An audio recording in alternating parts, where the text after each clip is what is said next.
Hello student, welcome to student study point. मैं Afroz sir.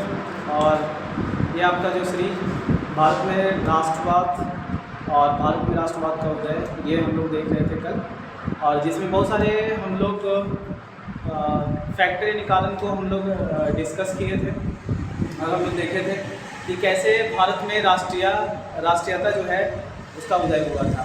बहुत सारे कारण रहा, अंग्रेजों का शोषण वाला नीति रहा, उसका प्रजातीय विभेद रहा, और मिडिल क्लास जो उभर के आए उसका भी बड़ा योगदान रहा, और साहित्य और जो पत्रिकाएं थी उसके माध्यम से भी जो है वो भारत के जो शोषण करने वाली नीतियों का है उसको हमारे लोगों ने उजागर किया। और फिर जब अंग्रेजी शिक्षा आया तो उसके बाद जो जितने भी पश्चिम की जो सभ्यता थी और जो आंदोलन हुए थे, जो वहाँ पे क्रांतिकारी हुआ था, वो सारी चीज़ों को हमारे लोगों ने पढ़ा, और उसके बाद समझ में आया और कि ये जो अंग्रेज है वो किस तरह से हम लोग को शोषण करने का काम कर रहे हैं। इसके अलावा जो है कि हम लोग अंग्रेज को बिल्कुल समझ गए थे कि आखिर उसका जो नीति है वो हमारे भलाई के लिए नहीं है, क्योंकि यहाँ से सारे धन का निष्कासन हो रहा था, सारे धन को लूट करके जा रहे थे। उनका ये नीतियाँ जो है मुक्त व्यापार का जो वो लेकर आए, उससे क्या हो रहा था कि यहाँ से धन का पूरा निष्कासन हो रहा था। कल ये हम लोग पूरे टॉपिक को डिस्कस किए थे। आज जो है वो हम लोग गांधी युग को देखेंगे। अगर राष्ट्रीय आंदोलन में देखा जाए तो महात्मा गांधी का जो है वो बहुत बड़ा योगदान रहा है, और इनके बारे में जानेंगे कुछ बातें। महात्मा गांधी की अगर जन्म की बात किया जाए तो इनका जन्म हुआ था 2 अक्टूबर 1869 में, 2 अक्टूबर 1869 ईस्वी में। कहाँ हुआ था? गुजरात के पोरबंदर में। इनके पिता का नाम था करमचंद गांधी नाम था। ये क्या थे? ये राजकोट के दीवान थे। करमचंद गांधी जो था तो वो राजकोट के दीवान थे। इनका जो है आरंभिक शिक्षा जो है वो गुजरात में ही हुआ, और उसके बाद जो है ये लंदन से बैरिस्टर की पढ़ाई की लंदन से। ठीक है। 1891 में ये लंदन से बैरिस्टर का डिग्री लेकर के ये जो है वो भारत आए। लंदन से क्या चीज़ का डिग्री लेकर? बैरिस्टर का डिग्री लेकर जो है ये भारत आए। 3 साल जो है 1893 तक ये जो है वो लंदन में वकालत की। उसके बाद जो है 1893 में एक गुजरात व्यापारी का केस लड़ने के लिए ये साउथ अफ्रीका चले गए। साउथ अफ्रीका इन्होंने सबसे पहले प्रथम बार जो है वो सत्याग्रह का जो है प्रयोग जो है इन्होंने साउथ अफ्रीका में। इसके बाद जो है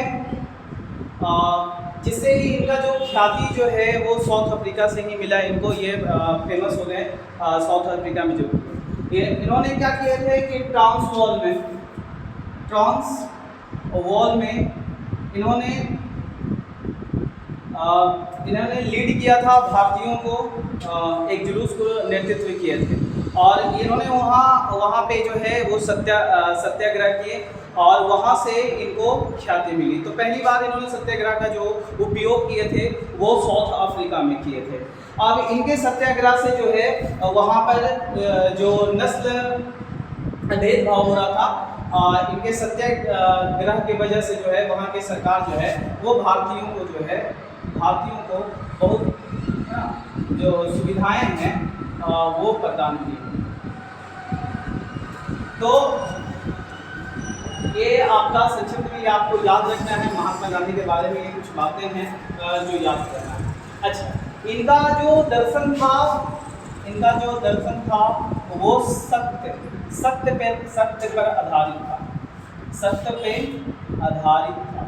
इनका दर्शन जो था वो सत्य पे आधारित था। यानी ये सत्याग्रह की बात करते हैं, ये सत्याग्रह की बात करते थे, जिनका इन्होंने सबसे प्रथम जो है, जैसा कि मैंने बताया कि इन्होंने सत्याग्रह का जो है सबसे पहले जो है ये साउथ अफ्रीका में प्रयोग किए थे। इनका मानना था कि अन्याय के विरुद्ध जो है संघर्ष करने के लिए जरूरी नहीं है कि शारीरिक हिंसा करें, विरोधियों के प्रति जो है वो प्रतिशोध का भावना रखें, बिना हिंसा किए हुए, है ना, जब हम सत्य है तो उसके लिए आग्रह करें, और ये जो है हम लोग जो अपने उद्देश्य को प्राप्ति कर सकते हैं, अगर सत्य है, सत्य पे है तो उसके लिए आग्रह करें। जरूरी नहीं है कि शारीरिक हिंसा करें, अपने विरोधियों को जो है वो सत्य के मार्ग पर चल के अपने बातों को मनवा सकते हैं। ठीक है, तो इनका जो प्रिंसिपल था, इनका जो दर्शन था वो सत्य पे आधारित था। और इन्होंने कहा था कि जो आपका सत्याग्रह है ना, वो हालांकि कुछ लोगों ने बोला कि ये जो है बिल्कुल सक्रिय रूप से ये सत्याग्रह जो है वो मतलब नहीं लागू किया जा सकता है, मतलब बहुत पैसिव तरीके से इसको मतलब लोग शामिल कर सकते हैं, इसका प्रयोग करते हैं। तो गांधी जी ने बोला था क्योंकि आप इसमें क्या है कि आप जो है कोई किसी तरह का आप हिंसा नहीं करते हैं, अपने बातों को मनवाने का काम करते हैं, तो इसीलिए गांधी जी ने, हालांकि लोग सोचते हैं ना कि मतलब हिंसा करके ही ये मतलब हम लोग जीत हासिल कर सकते हैं, तो गांधी जी ने एक अलग तरीके का फिलॉसफी जो है, एक अलग तरीके का दर्शन जो है वो दुनिया को दिया, और इन्होंने बताया कि अगर हम लोग सत्य हैं तो उसके लिए आग्रह करते हैं, है ना, बिना कोई शारीरिक हिंसा किए हुए जो है हम लोग अपने विरोधियों को हरा सकते हैं, पराजय कर सकते हैं। और इन्होंने बताया कि सत्याग्रह जो है वो दुर्बल का नहीं बल्कि सबलों का हथियार है। इन्होंने बताया, इन्होंने कहा कि सत्याग्रह दुर्बल का नहीं बल्कि सबल का हथियार है। ठीक है, यानी कुल मिला के आपको कह सकते हैं कि जो हिंसा करते हैं उसको, जो हिंसा करने वाले होते हैं वो ये नहीं कि बहुत शक्तिशाली होते हैं, ठीक है, और वो शक्तिशाली है इसलिए वो आपका हिंसा करते हैं, ऐसा नहीं है। गांधी जी के अगर अनुसार देखा जाए तो उन्होंने बताया कि जो सत्याग्रह जो है एक हथियार है, किसका? दुर्बल का नहीं बल्कि क्या? सबल का, है ना, यानी मजबूत। सबल का बोल सकते हैं तो मजबूत आदमी का एक हथियार है, वो दुर्बल का हथियार नहीं है। ठीक है, ये जो है अब इनका, ये गांधी जी के बारे में हो गया। इनका दर्शन शास्त्र जो है वो सत्य पर आधारित है, और ये इन्होंने एक नया हथियार जो है लोगों को दिया, और जिसका नाम है सत्याग्रह, और जिसका प्रयोग जो है इन्होंने सर्वप्रथम जो है वो साउथ अफ्रीका में किया। ठीक है, अच्छा, अब हम लोग देखते हैं कि भारतीय राजनीति में गांधी जी का प्रवेश कब हुआ। भारतीय राजनीति में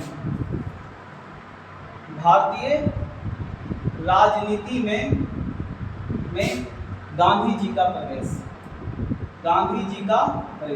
ये देखते हैं।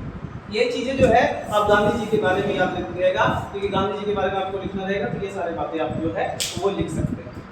अब आगे देख लीजिए आप, ये इनका प्रवेश कब हुआ, तो ये साउथ अफ्रीका से कब लौटे, तो ये साउथ अफ्रीका से जो है 9 जनवरी 1915 को लौटे, है ना।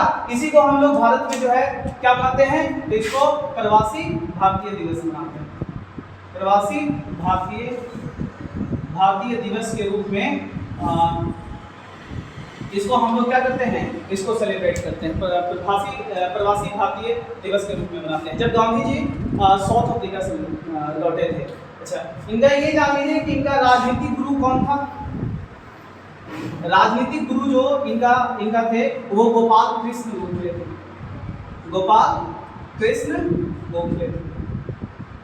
इन्होंने कहा था कि आइए, आने से पहले इन्होंने बताया था कि पहले पूरे भारत को आप भ्रमण करिए, पहले जानिए कि यहाँ की राजनीतिक और सामाजिक स्थिति क्या है। तो इसीलिए आप देख सकते हैं कि ये साल भर बिल्कुल गांधी जी जब साउथ अफ्रीका से लौट कर आए तो कुछ नहीं रहे, बिल्कुल चुप रहे, पूरे भारत का परिभ्रमण किए थे। ठीक है। अब जब ये गांधी जी जब भारत आए ना, तो यहाँ की स्थिति कुछ ठीक ठाक नहीं थी। जब यहाँ पे आए गांधी जी भारत आए, तो यहाँ पर स्थितियां जो थी, भारत की राजनीतिक और सामाजिक स्थिति जो था वो ठीक नहीं था। क्योंकि जब भारत आए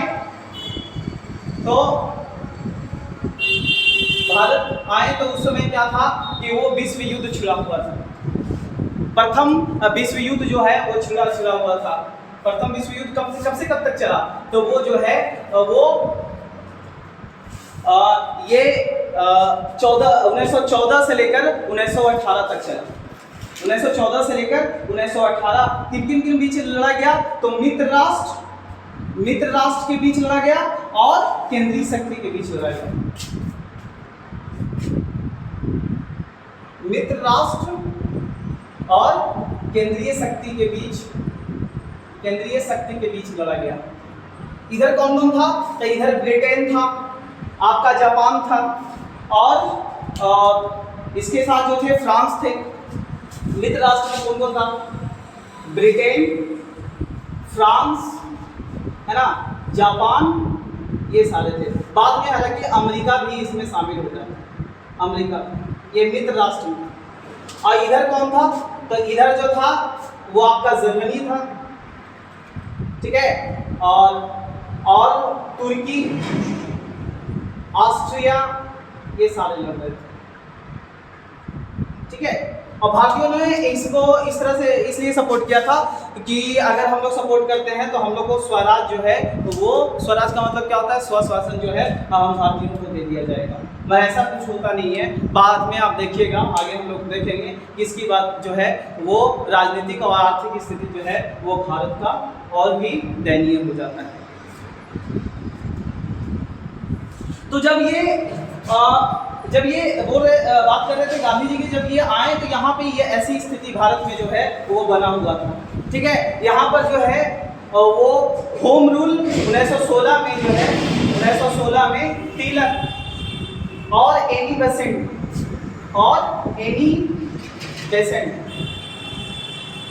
बेसेंट के द्वारा जो है यहाँ पे होम रूल लीग चलाया जा रहा था। जब ये आए सबसे पहले तो 1916 में ये जो है जो मदन मोहन मालवीय द्वारा जो बनारस यूनिवर्सिटी, इसको मैं साफ कर देता हूँ, बनारस यूनिवर्सिटी का स्थापना वहाँ पे समारोह बनाया जा रहा था, ठीक है। इनको सबसे पहले जो है वहाँ पे बोलने का मौका मिला था, है ना। बनारस जो विश्वविद्यालय है, बनारस विश्वविद्यालय सबसे पहले जो है बनारस विश्वविद्यालय में इनको बोलने का मौका मिला था, ठीक है। और इन्होंने अपने भाषण में बताया था, ठीक है, कि हम जब तक भारत के एक लोग को अगर नहीं जोड़ते हैं तो फिर जो भारत के गरीब है, अगर उन लोग सभी को अगर साथ लेकर नहीं चलते हैं तो फिर हम लोग क्या है, इसका हम अपने उद्देश्य को नहीं प्राप्त कर सकते। हालांकि शुरू में यहाँ पे जब महात्मा गांधी जी आए तो वो अंग्रेजों के समर्थक थे, इसीलिए अंग्रेज ने इनको क्या किया था, इनको क्या कैसरे हिंद की उपाधि से है ना, इसको सुशोभित किया। इनको कैसरे हिंद की उपाधि दिया गया था अंग्रेजों द्वारा जब ये भारत आए, ठीक है। ऐसा नहीं कि वो भारत आते के साथ क्या है कि वो गांधी जी अंग्रेज के विरोधी थे, ठीक है। तो यहाँ पे मैं बात कर रहा था कि जब महात्मा गांधी जी आए तो यहाँ की स्थिति बिल्कुल सही नहीं थी, ठीक है। 1916 में इनको जो है वो बोलने का सर्वप्रथम मौका मिला था, तो इन्होंने गरीबों को लेकर जो है वो बात उठाई थी, ठीक है। 1916 में ही गुजरात के साबरमती आश्रम, 1916 में क्या गुजरात में साबरमती आश्रम का स्थापना करते हैं। कौन करते हैं? साबरमती आश्रम का स्थापना करते हैं महात्मा गांधी। स्थापना करते हैं 1916 में महात्मा गांधी जी द्वारा 1916 में ये साबरमती का आश्रम का जो इनके राजनीतिक और सामाजिक गतिविधियों का जो है यहीं से अपनी ये राजनीति साधते थे, है ना, अपनी सामाजिक नीतियां बनाते थे। तो कह सकते हैं कि ये साबरमती क्या बना, एक राजनीतिक और सामाजिक गांधी जी द्वारा राजनीतिक और सामाजिक नीतियों का एक केंद्र बना, राजनीतिक और सामाजिक नीतियों का केंद्र बना। ठीक है, तो यहाँ पे ये आए और इन्हें जनसाधारण की बात की।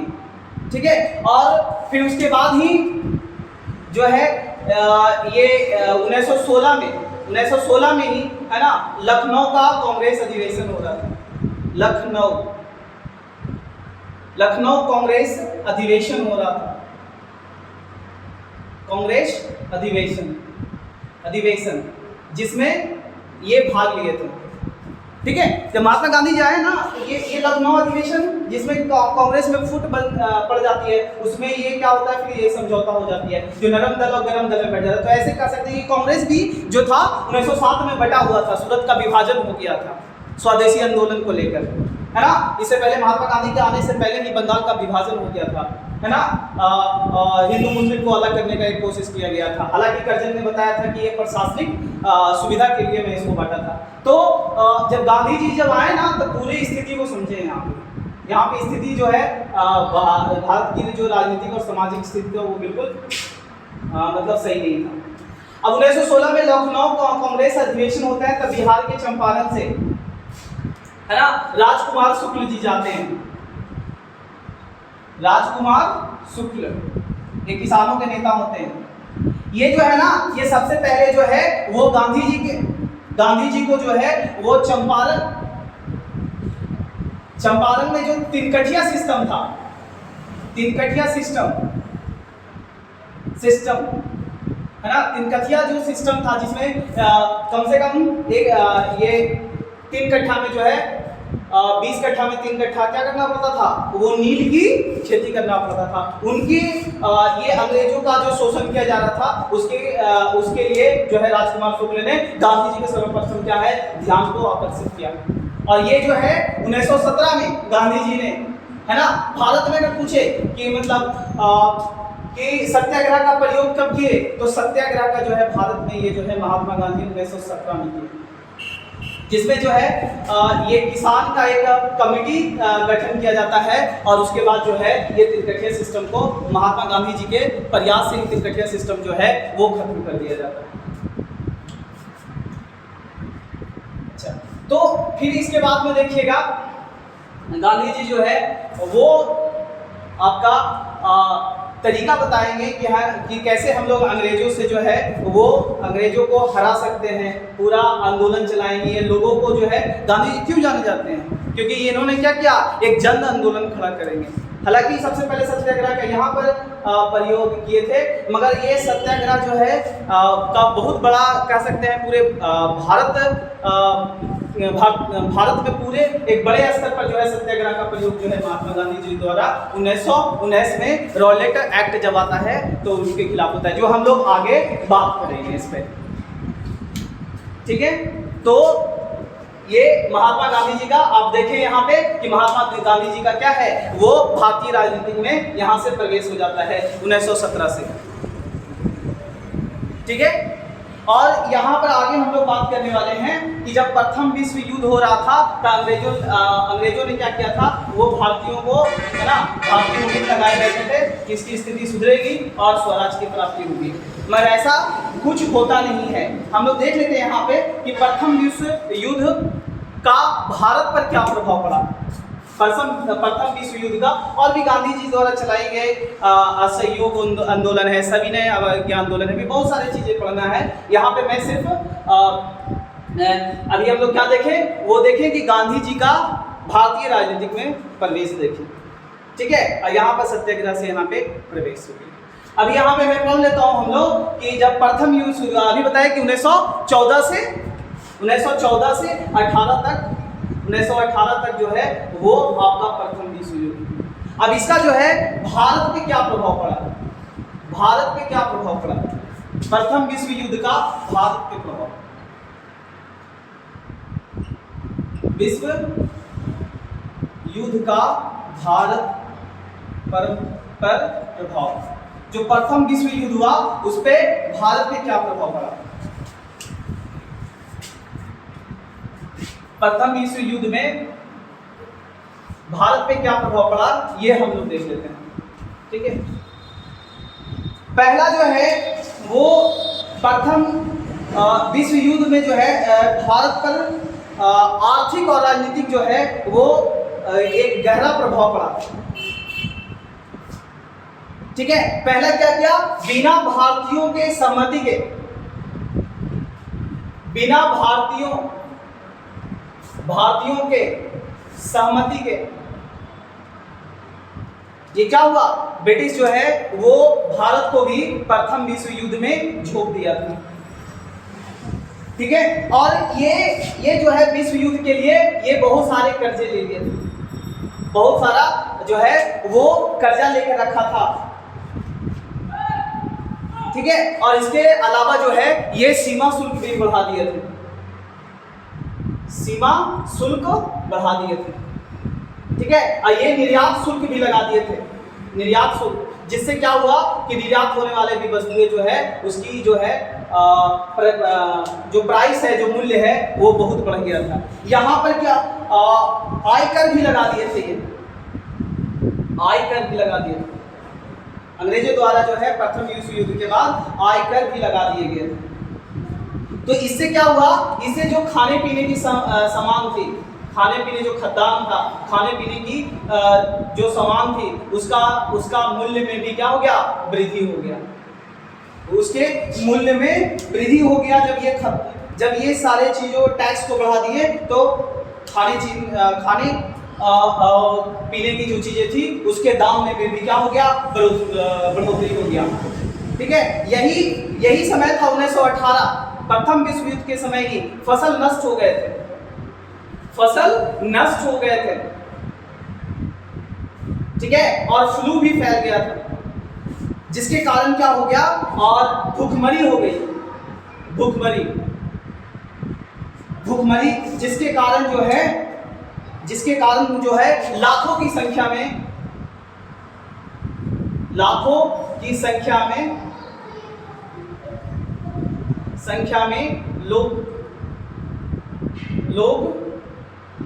लोगों को जान गंवानी पड़ी,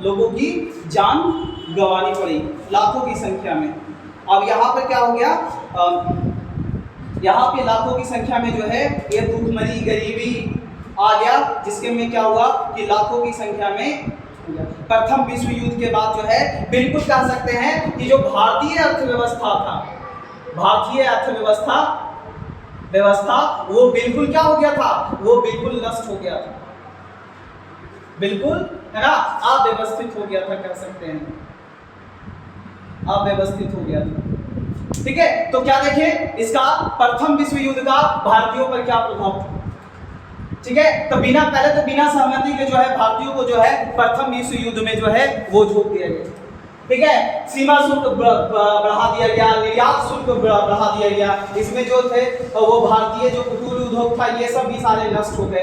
1918 में क्या हो गया कि फसल भी नष्ट हो गया, अकाल पड़ गया था, फ्लू भी फैल गया था, भूखमरी आ गया था, जिसके वजह से क्या चीजें खाने पीने की चीजें सब टैक्स लगा दिया गया, सभी चीजों पर खाने पीने के सामान में भी क्या हो गया, उसके प्राइस में जो है वृद्धि हो गया, जिसमें जो है वो लाखों की संख्या में जो है वो लोग मारे गए, ठीक है। आयात शुल्क कब लगाया गया था, आयात शुल्क जो है